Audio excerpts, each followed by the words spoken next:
The future of healthcare is dependent upon the decisions of individuals in our communities. What are you doing today to improve upon the health of your community?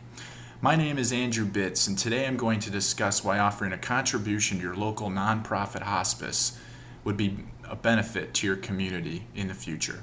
So you ask, how would I get a return on my investment by offering my local nonprofit hospice a contribution? Well, first off, you can aid in reducing upon the healthcare costs in your community. Just to give you a frame of reference, end of life healthcare costs in the United States is very expensive. Passing away in the hospital, those days and weeks beforehand can cost nearly on average $6,500 a day, when if you're on hospice care, about $157 per day, and you're passing away in your own home.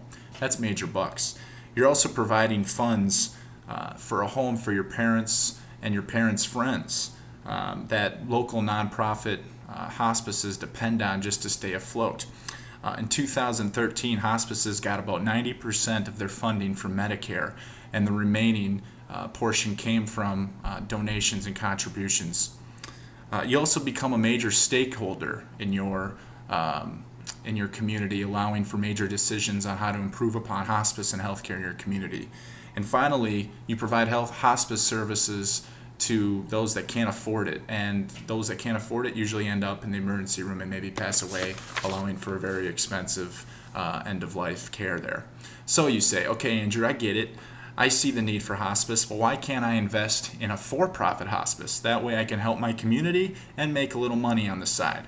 Well, many for-profit hospices are part of large corporate entities where your money, which you may lose in the long run anyway, go towards dividends, high salaries, and certain things that you can't control. But when you give to a nonprofit hospice in your community, you're seeing where your money's going. It's going towards the patient, better facilities, better employee training, and maybe even better for you in the long run if you need hospice care yourself. So to close, I ask you, how can you improve upon healthcare in your community? Well, give money towards your local nonprofit hospice, and you'll see.